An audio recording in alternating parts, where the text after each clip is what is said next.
नमस्कार, आप देख रहे हैं सिटी न्यूज़ मुंबई। मैं शकील शेख।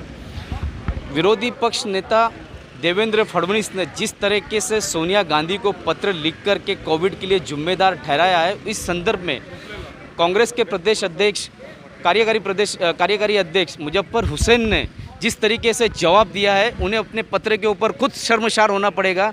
आइए उन्होंने किस तरीके का करारा जवाब दिया, देखिए मेरे साथ सिटी न्यूज़ की खास रिपोर्ट। देवेंद्र फडणवीस जी ने सोनिया गांधी जी को पत्र लिख करके बताया कि किस तरीके से यहाँ पे सरकार जिम्मेदार है, केंद्र सरकार ने पूरी तरीके से मदद की थी। क्या कहेंगे आप? मुझे आश्चर्य लगता है कि इतने सीनियर लीडर जो महाराष्ट्र के मुख्यमंत्री रह चुके हैं और आज लीडर ऑफ अपोजिशन हैं, उनको ये पता नहीं है कि देश के अंदर आबादी जिसको वैक्सीनेशन करना है वो 200 करोड़ लोगों को वैक्सीनेशन करना है। और जो केंद्र सरकार की जो रोज़ रिपोर्ट आती है कि आज हमने 10 लाख लोगों को वैक्सीनेशन किया, 12 लाख को किया, 15 लाख को किया, उसके तहत भी अगर गिना जाए तो 2 साल वैक्सीनेशन को लगने वाला है। 200 करोड़ मतलब 100 करोड़ जनता को 2 डोज 2 साल लगेगा। और इन 2 सालों में जो 365 770 दिन के अंदर जो 17 साल के बच्चे 18 साल के होंगे वो 10% प्लस होगा। मतलब 220 करोड़ जनता को वैक्सीनेशन इस देश को करना पड़ेगा। आपकी मालूमात के लिए ये बताना चाहता हूँ, देवेंद्र फडणवीस जी को शायद मालूम होगा या नहीं होगा कि सीरम इंस्टीट्यूट जो कोविडशील्ड बनाते हैं उनका maximum capacity as of today सिर्फ 50 लाख वैक्सीनेशन बनाने का महीने भर का है। वो अगर 100% भी कैपेसिटी बढ़ाते हैं तो उनकी कैपेसिटी महीने भर की 1 करोड़ होगी। उसी तरह से Indian council of medical research ने जो कोवैक्सीन इजाद की, जिसकी प्रॉपर्टीज वो जो प्रॉपर्टी है वो ICMR की है, वो केंद्र सरकार ने भारत बायोटेक को दे दी। भारत बायोटेक की वैक्सीन बनाने की max to max capacity has of today is only 25 lakhs. उसको अगर डबल भी करेंगे तो वो सिर्फ 50 लाख होगी। मतलब 1.5 करोड़ वैक्सीन सिर्फ आज हमारे मुल्क में बन रहा है 1 महीने में।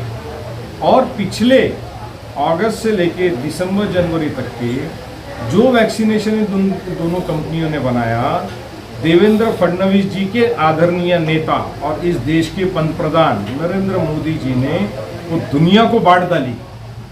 जब नरेंद्र मोदी जी को ये समझ भी नहीं आया कि ये कोविड है, ये पेंडेमिक है, ये जब तक के 100% पॉपुलेशन को वैक्सीनेशन नहीं होगा तब तक ये पेंडेमिक ख़त्म नहीं होगा। न्यूजीलैंड में आज 1.5 साल से टोटल बंदी है, ना आदमी बाहर जा सकता है ना अंदर जा सकता है। आज 0% कोविड पेशेंट वहाँ पे हैं। ऑस्ट्रेलिया ने अपने ही अगर सिटीजन ऑस्ट्रेलिया में अगर आएंगे विदाउट वैक्सीनेशन तो उनको 14 दिन का क्वारंटाइन है, और जो वैक्सीनेशन नहीं लेगा उनके ऊपर लीगल एक्शन है। सऊदी अरेबिया ने 100% वैक्सीनेशन कर लिया। इंग्लैंड ने, यूके ने आज 95% वैक्सीनेशन कर लिया। मगर हमारे देश की परिस्थिति ये है कि हमारे प्रधानमंत्री दुनिया को ये दिखाने चले थे कि हम बहुत बड़े दाता है, मगर परिस्थिति ये हो गई कि आज 50 छोटे छोटे देशों से हमको ऑक्सीजन के टैंकर्स, ऑक्सीजन के सिलेंडर्स, वेंटिलेटर्स, ICU के बेड्स, BAPAPs की मशीन्स, मेडिसिन्स 50 देशों से हमको मांगनी पड़ रही है और वो हमको दान कर रहे हैं।